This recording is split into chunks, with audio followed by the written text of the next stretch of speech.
سلام، نتمنى من الله تكونوا كلكم على خير وبخير. اليوم جيت نحضر معكم كلاص عائلي كيجي رائع لذيذ بزاف، ما تشبعوش منه. نتمنى تجربوه. كلاص عائلي واقتصادي بمقادير اللي بسيطه وسهل في التحضير. غير في الخلاط الكهربائي حضري هذا الكلاص الرائع، فرحي به وليداتك في هذه الحراره. على بركه الله ندوزو المقادير وطريقه التحضير. عندنا هنا الخلاط الكهربائي، كنحتاجو الخلاط الكهربائي فقط وكينجح 100%. غير جربوه. هنا عندنا نص لتر ديال الحليب، كما كان النوع ديالو كيكون بارد. انا عندي بارد في الفريكو. وكنحتاج واحد 3 ديال مومو ولا اوريو ولا ماتينا، لكم الاختيار. الحلوى اللي متوفره عندكم ديروها. هاد مومو كيعطينا المذاق اللذيذ. الكلاص ديالنا كيجيو فيه واحد المذاق لذيذ بحال الكلاص اللي كيكون كيتباع على برا. هنا درت 3 ديال مومو. واللي مازال كيتفرج حتى لدابا ما تنساونيش من واحد اللايك وواحد التعليق زوين هكا كتحفيز. واللي اول مره كيزور القناه ديالي ما تنساوش الاشتراك في القناه وتفعيل الجرس باش يوصلكم كل جديد. هنا درت ديك 3 ديال مومو في نص لتر ديال الحليب وكنطحنهم مزيان، وعاد غادي نضيف الكريمه حتى كنطحن الحلوى ديالي مع الحليب. وعاد غادي نضيف الكريم شونتي.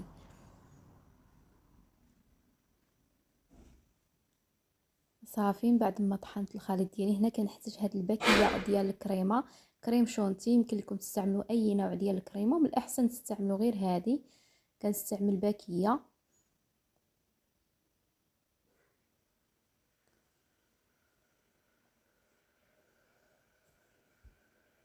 وصافي كنطحن راه دغيا كتطلع الكريمه 2 دقائق كتكون واجده مع الحليب بارد.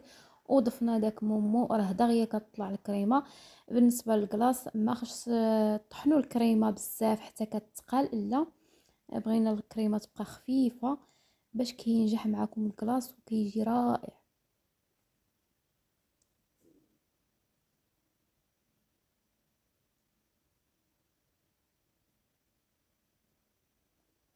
صافي الكريمه ديالنا ها نتوما على هذا الشكل. دابا غادي نضيف عليها الياغورت بنكهه الفاني. يمكن لكم تستعملوا دانيت ديال الكراميل او ديال الشوكولا. انا ما كانش متوفر عندي هنا، استعملت هاد الياغورت هذا ديال الفاني جوج حتى طلعت الكريمه. وعاد درت داك الياغورت وعاود طحنت غير كيتجانسوا لنا الياغورت مع الكريمه. صافي وكنصب الخليط ديالي، كنصب الكريمه هكا في هذا الاطار هذا اللي كيكون دائري. غلفته بالسلوفان وخويت فيه الكريمه ديالي. وغندخل الكريمه ديالي، غندخل الكلاص ديالي المجمد حتى كيجمد تماما. وعاد غادي ندوزو نزينوه. انا درته في عشيه، درته في الليل وخليته بات في المجمد، وفي الصباح عاد زينته وقدمته معاكم. صافي دابا كندخلوه المجمد حتى كيقصح مزيان ويشد في راسو. ودابا ندوزو للتزيين. بالنسبه للتزيين كيبقى اختياري، التزيين كيبقى حسب الرغبه. انا هنا زينت بطريفه ديال الشوكولا وشويه ديال الزبيب وشويه ديال البسكويت مهرمش. هنا طريفه ديال الشوكولا. كما قلت لكم التزيين كيبقى اختياري، التزيين كيبقى حسب الرغبه. هنا عندي شويه ديال الزبيب.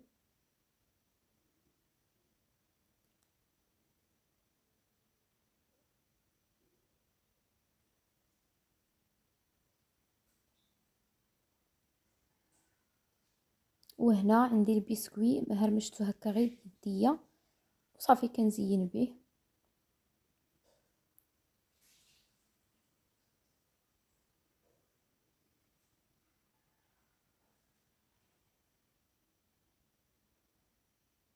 هنا عندي درت الكاكاو المر مع كريم، مع مايزينا او نشا الذره وبشويه ديال الماء حتى عقدنا الخليط. كنحصلو هكا على صوص الشوكولا كنزينو به. يمكن لكم ديروا الشكلاط مع الحليب وتزينوا به. بالنسبه للتزيين كيبقى اختياري، ولا زينو بصوص كراميل، لكم الاختيار. والكلاص ديالنا ها هو واجد كيجي رائع لذيذ ما تشبعوش منه، ومذاق لذيذ لذيذ لذيذ بداك مومو ولا اوريو لكم الاختيار. وداك الياغورت اللي ضفنا له يمكن لكم كما قلت لكم تضيفوا دانية شوكولا من الاحسن، لحقاش استعملنا مومو بنكهة الشوكولا. يمكن لكم تستعملوا دانية شوكولا كيزيد يعطي واحد اللذة. كما قلت لكم هذا الكلاص جا رائع، نتمنى تجربوه. وحتى لهذا الحين كنقول لكم بسلام عليكم، الى فيديو قادم ان شاء الله.